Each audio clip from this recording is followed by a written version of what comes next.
Well, you're going to love our next interview. Of all the people that we managed to track down in the Hajj is a Hollywood movie actor, Omar Reagan, now a Muslim.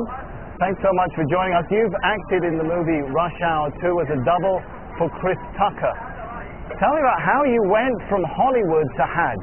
That's an amazing journey in itself. Yeah, when you put it like that, it kind of, I don't know. It's the first thing that comes to my mind, like, wow, how did I get here? I can say I'm grateful. I know my mother, she converted to Islam when I was young, but I grew up making a lot of mistakes. We won't get into that. Please don't tell nobody. Don't tell nobody. But then I started working, and I was always raised to be a good person. And then I joined up with this group called the Canadian Dawah Association, which I ended up being the program developer for it, and we started doing little functions like Stop the Violence and things in Canada and things in the U.S. And then they said, hey, we're sending you to Hajj. And I was like, what? And I didn't feel like I was ready, so I started trying to study, and I came last year. Right, now, as I mentioned, you've doubled for Chris Tucker. You know what I'm going to ask you? I got to ask you, what would Chris Tucker say if he was on Hajj? He'd probably say something like, hey man, it's a lot of people and they pushing me. It's all for Allah, man. All for Allah. It's only one God. Numerous of things. And you know this, man. Maybe this. I got new life.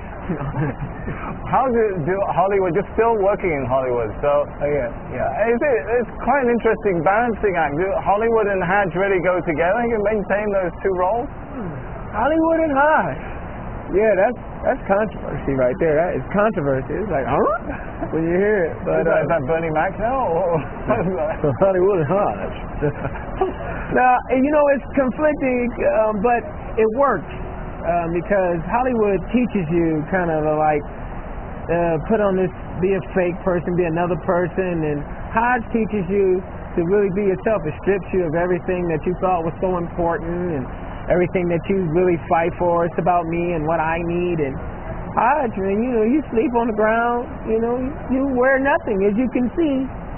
No, we don't want to really show you wearing nothing. He is blessed, by the way. That is true. That is true. But you stripped of all the worldly possessions, you know, and you kind of, everybody's on the same level, no matter how much money you have.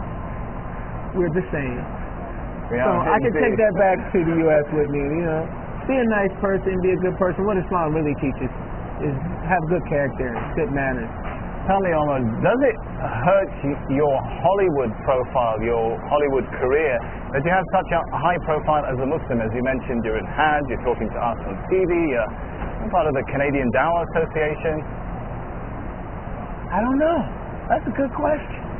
I'm going to find out when I go back home. If you need a job, I'll talk to my boss. Yeah, do that, because U.S., they'll be like, you was on Al Jazeera? What? Like, they love us. It's been good talking to you, Omar Reagan. It's been good talking to you, too. I'm going to let you get back to the other rush hour. This is more like rush hour 10. It took us about 3 hours and 15 minutes to get you out here. I don't want to even think about how long it's going to take to get you back. Yeah, what is the opposite of rush hour? It's slow motion over here. Well, you can't go nowhere. It's just too many people. They in mountains and everything. It's beautiful, though. It is beautiful. Omar Reagan, you have yourself a beautiful Hajj and a safe trip home. All right, nice talking to you. Man. Thank you. We'll be continuing the coverage from the heart of the Hajj in the days to come, but for now I'm going to hand you back to Imran in the studio.